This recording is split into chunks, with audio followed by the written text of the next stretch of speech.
Di sini ada yang suka olahraga nggak? Kalau ada Itio tadi mungkin suka nge-gym tuh. Jarang ya, jarang yang dia suka olahraga. Oke. Di sini para, ada paradigma tradisional dalam menurunkan berat badan. Jadi banyak orang selalu bilang yang secara umum em, obesitas itu atau menurunkan berat badan itu bisa dari menurunkan atau bisa menurunkan berat badan, menurunkan lemak itu dari olahraga yang sangat-sangat aktif, sangat-sangat tinggi.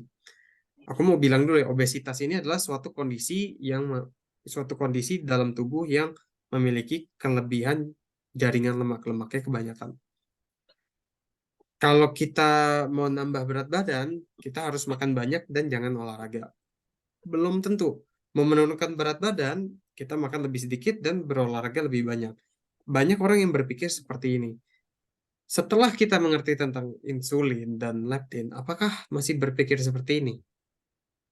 Banyak orang yang jawab bilang iya. Kenapa seperti itu? Em, karena ya mungkin karena ini adalah paradigmanya, banyak orang yang berpikir seperti itu dan ini salah satu yang umum kan. Padahal belum tentu. Secara ada penelitian ini tentang orang suku Hadza, suku tradisional yang masih hunter-gatherer. Jadi masih berburu, masih bertanam dan mencari berry-berry atau buah-buahan yang jauh di pohon secara alami di Tanzania, di Afrika, melawan orang Amerika yang tidak banyak bergerak. Sebenarnya kita membakar jumlah kalorinya itu yang sama. Orang suku Hadza yang rata-rata berjalan kaki sekitar 6,5 sampai 11 kilometer itu membakar kurang lebih 2.650 kalori. Sedangkan orang Amerika yang kerja di kantoran, duduk di depan komputer tapi kerja fokus lama, itu justru membakar kalorinya lebih banyak. Kenapa seperti ini? Karena yang lebih banyak ini otak kita itu kalau kita menggunakan otak dan fokus lebih itu justru menggunakan kalori jauh lebih banyak dan jauh lebih lebih sering. Contohnya kalau nggak percaya, coba deh lihat atlet catur profesional. Jarang atlet-atlet catur itu yang obesitas. Kenapa? Karena kalau mereka lagi turnamen atau lagi tanding, penggunaan otak itu sangat-sangat tinggi. Jadi secara bersamaan membakar kalori itu sangat-sangat tinggi juga. Nah, yang mau kita bilang di sini adalah kalau kita mau menurunkan berat badan atau ada pertambahan berat badan dan lain-lain, masalahnya itu bukan pada kalori. Ini ada satu buku namanya Diet Science dari Chuck Gun, dia salah satu peneliti tentang em, nutrisi dari Korea. Dia menuliskan buku ini untuk menjelaskan banyak hal tentang intermittent fasting, tentang penurunan berat badan, tentang diet, tentang hormon, dan ini kita dapat dari dia. Pertambahan berat badan atau obesitas itu menurut Chagrin ini disebabkan oleh dua hal. Kelainan pada sistem metabolisme tubuh kita, yaitu dari hormon, dan di saat bersamaan memiliki akumulasi lemak tubuh berlebih. Dan menurut dia bagaimana cara memulai menurunkan berat badan? Yang pertama adalah memperbaiki sistem metabolisme tubuh kita, contohnya hormon, hilangkan resistensi insulin dan leptin. Ubah metabolisme kita itu harus sedikit demi sedikit, secara bertahap. Jangan ekstrim. Banyak orang yang tiba-tiba langsung ekstrim. Yang paling penting itu adalah konsistensi dan juga terus-menerus menimbang berat badan. Kita lihat progresnya secara perlahan-lahan. Dan yang paling penting, harus ada waktu istirahat dari dalam program penurunan berat badan ini. Biar tubuh kita tahu bahwa kita tidak dalam emergensi, tubuh kita itu nggak dalam rasa kondisi yang sangat-sangat berbahaya. Ini sangat-sangat penting untuk kelangsungan atau keberhasilan program penurunan berat badan atau program diet. Banyak orang yang selalu langsung ekstrim biasanya. Nah, ini yang dan lama. Nah, biasanya itu kurang tahan lama ya. Jadi, untuk memperbaiki intinya untuk memperbaiki sistem metabolisme, kita mau memperbaiki resistensi leptin. Di saat bersamaan, caranya gimana? Caranya adalah mengurangi sel lemak.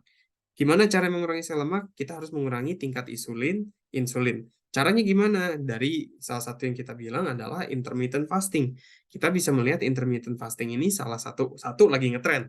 Kedua, memang sebenarnya sangat-sangat bagus intermittent fasting ini. Kenapa? Daripada cuman cari yang mengurangi mengurangi makanan karbohidrat. Sebenarnya intermittent fasting ini ada salah satu kegunaan khusus yang terjadi dari intermittent fasting.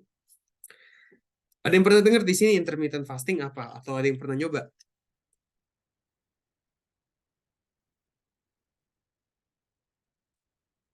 Belum ada yang pernah nyoba ya di sini.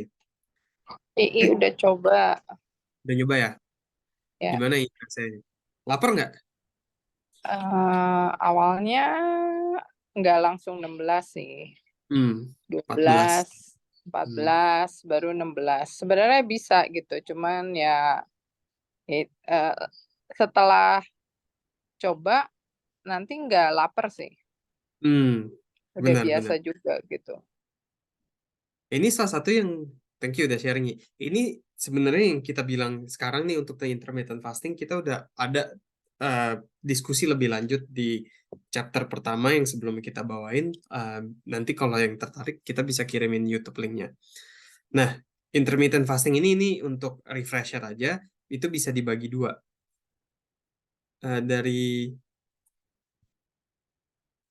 bisa di oh belum pernah sorry, Mama belum pernah nyoba. Oke, caranya sorry ada yang di chat. Caranya gimana? Ini kita mau bilang caranya gimana. Jadi ada dua tipe, 16/8 dan 231.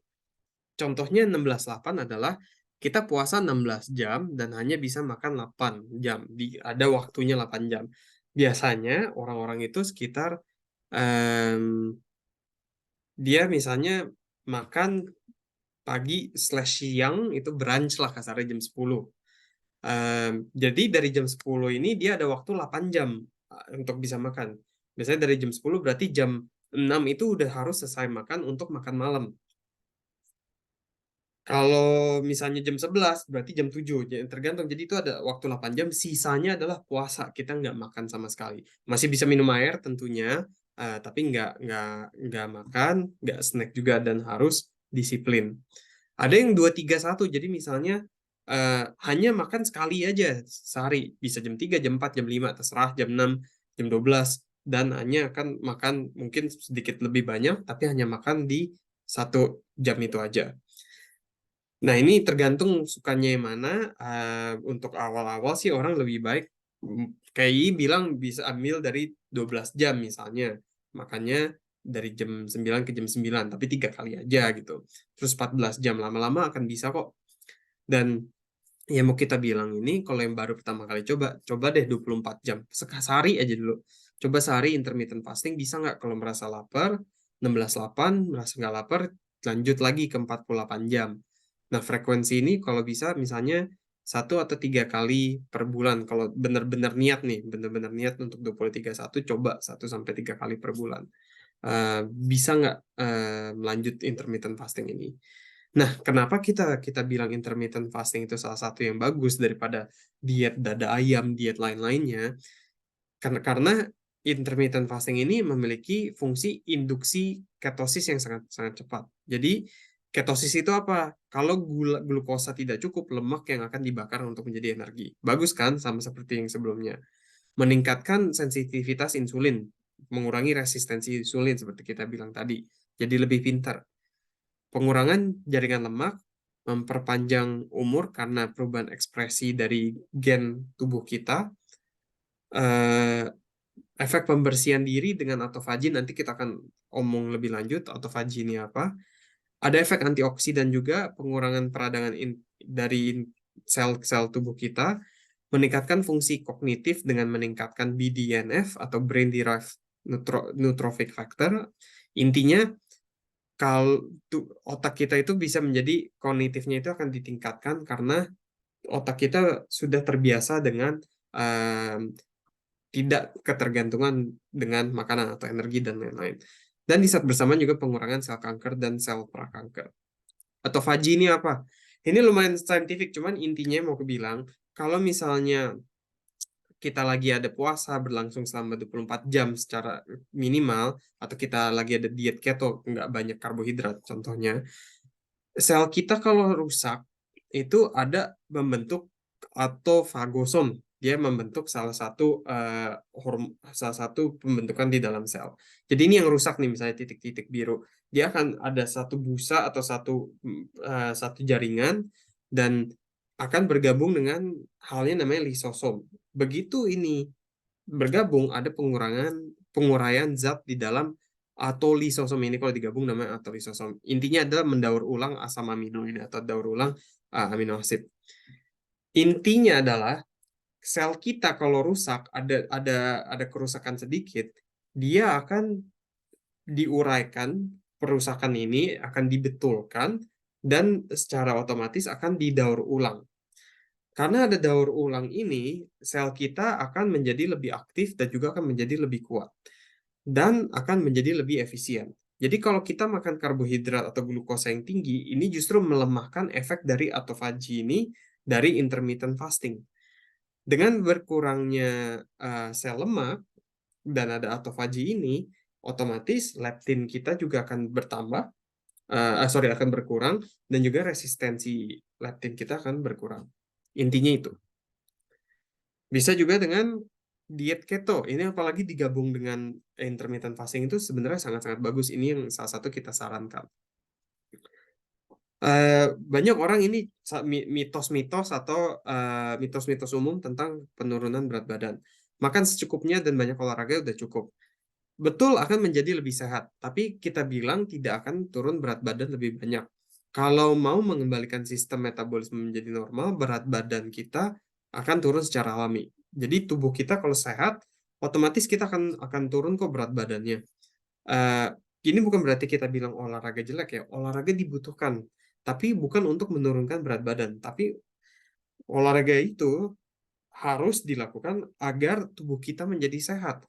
Membantu kesehatan kardio contohnya, membantu mental health, kesehatan atau mood dan lain-lain. Itu guna dari olahraga. Intermittent fasting, oh kayaknya ekstrim nih dietnya. Nggak juga, karena kalau kita puasa berlanjut selama lebih dari 24 jam, sel kita justru akan jadi lebih baik dari autophagy tersebut. Nah, oh susah nih kalau makannya kurangin karbohidrat atau maunya makan bertepung, nggak masalah kok bagi saya karena menurut kita sehat. No problem. Menurut kita Anda bertanggung jawab untuk pilihan Anda sendiri. Tidak ada paksaan di sini. Ini contoh-contohnya makanan apa aja sih yang harus dimakan kalau lagi ada intermittent fasting. Tolong yang mau kita bilang dari pertama adalah jangan mengurangi kalori. Kalau tubuhnya sudah terbiasa dengan diet rendah kalori, kalau makan lebih banyak justru akan gampang nambah. Jadi kayak yoyo seperti kita bilang tadi. Minum suplemen sangat dibutuhkan kalau nggak cukup dari makanan nutrisinya. Air putih atau teh secukupnya, air garam biasanya, yang sedikit garamnya ya. Nggak boleh soft drink, minuman kaleng, minuman instan. Kopi kalau yang suka kopi hitam aja atau uh, masih boleh. Kalau kecuali ada masalah dari usus atau pencernaan GERD misalnya, jangan minum kopi hitam.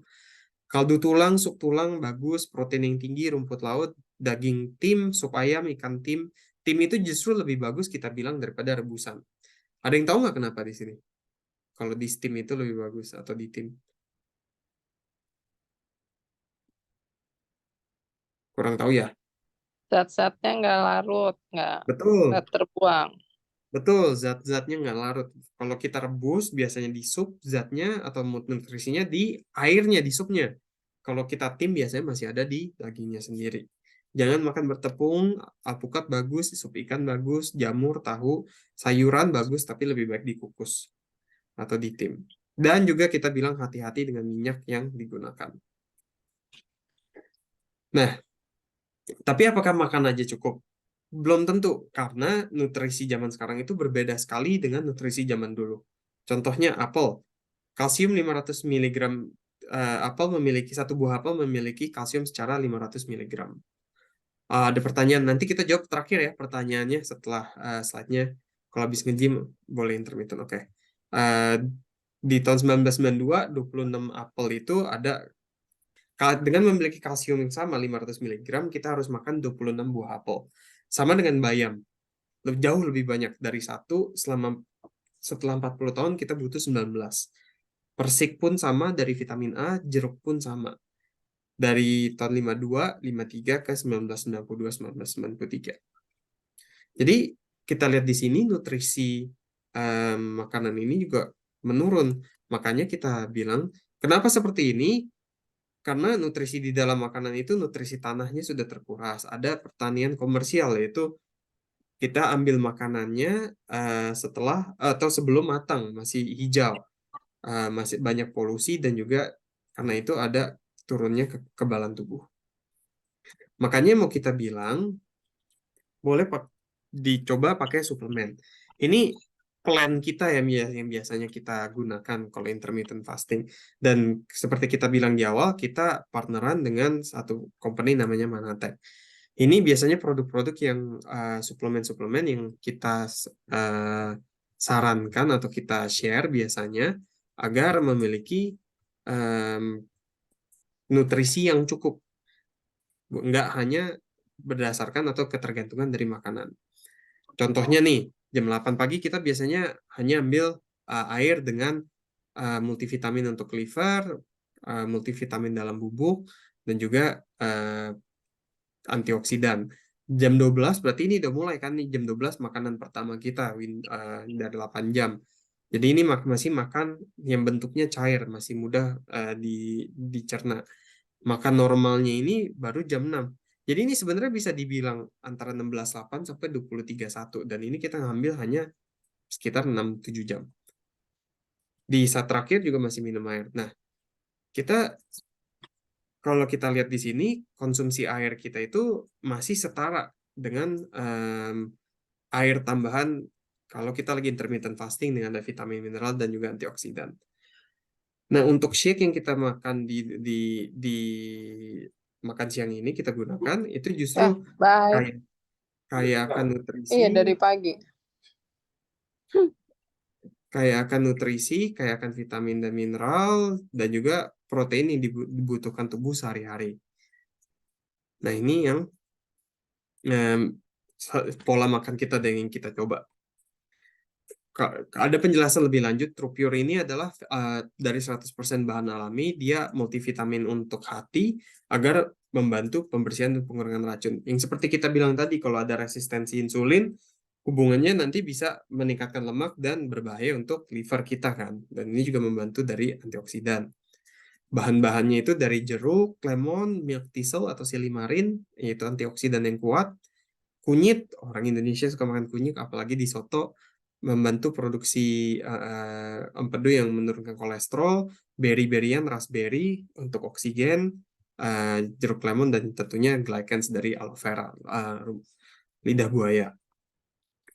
Nutriferous adalah multivitamin yang bentuknya bubuk. Kenapa bubuk? Karena lebih mudah dicerna daripada makanan asli.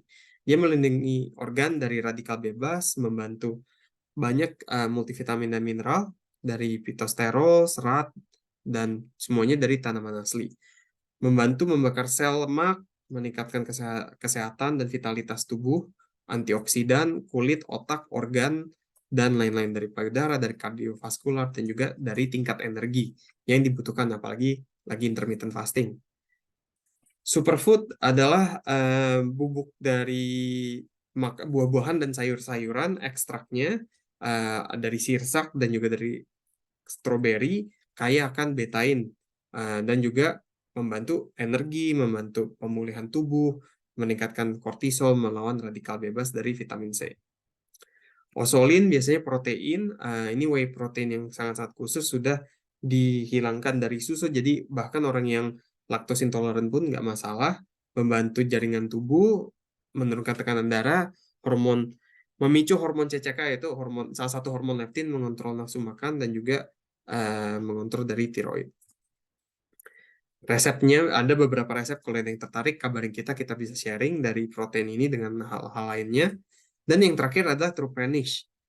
Ini meal replacement, salah satu komponen inti, dia ada vitamin, mineral, probiotik, ada 20 gram protein, dan juga sumber serat yang bagus. Karena di dalamnya ada 3 buah apel, setara dengan 3 buah apel. Mirip dengan Hoto lah kurang lebih. nggak ada rasa pembuatan, ada flaxseed-nya, glycans, vitamin dan mineral, nggak ada, tidak ada GMO, gluten free, dairy free, dan lain-lain. Ini menurut kita adalah makanan yang sempurna karena mengurangi rasa lapar, meningkatkan rasa kenyang, menurunkan berat badan, membantu pencernaan, otomatis membuat kita terlihat merasa lebih baik, dan juga dietnya nggak terlalu, mungkin intermittent fastingnya nggak terlalu kelaparan. Ini salah satu contoh-contohnya, ini yang di Korea yang melakukan intermittent fasting. Kelihatan perubahan tubuhnya di sini. Ada juga kita bantuin teman kita di Peter di Melbourne. Kita lihat dalam sebulan, walaupun berat badannya nggak turun, mungkin lumayan banyak ya, 6 kilo selama sebulan, tapi yang lebih banyak ini turun 11,5 cm untuk lingkar pinggangnya. Juga ada, kita bantu orang-orang juga di ini Tio di Indonesia, 2 minggu dari sebelum dan sesudah. Bahkan Bella dan aku pun juga nyobain selama kurang lebih 3 minggu pakai intermittent fasting ini. Aku turun kurang sekitar 7 cm dalam lingkar pinggang. Bella juga turun kurang lebih 4 cm. Perbedaan 4 cm untuk wanita itu, untuk perempuan itu kan sangat-sangat susah, gitu, sangat-sangat jauh. Nah, ini kuis nih, kalau ada yang tertarik dengan kuis. Untuk mengatasi resistensi insulin dan leptin itu, memasak makanan sehat itu penting. Dari semua hal ini, kurang lebih 4 hal yang paling berbahaya untuk merusak sistem metabolisme itu apa aja? Kira-kira ada yang tahu nggak? Gorengan, Gorengan, betul. Terus, gula, gula, tepung, betul. Tepung, alkohol kali ya. gula, tepung, minyak buruk justru lebih berbahaya Aduh. dari alkohol. Karena minyak buruk itu langsung masuk ke jantung. Jadi kalau minyaknya kurang baik, bahayanya banyak. Dan gorengan tentunya. Terakhir, thank you semuanya udah datang. Ini selesai sampai ini. Terakhir kita mau promosi, kita udah buat Instagram. Kalau ada yang punya Instagram, please follow ID-nya manatek.id. Di sini kita akan sharing banyak tentang rutinitas stress free, tentang gemuk, tentang pola hidup, dan bagaimana agar kita merasa sehat.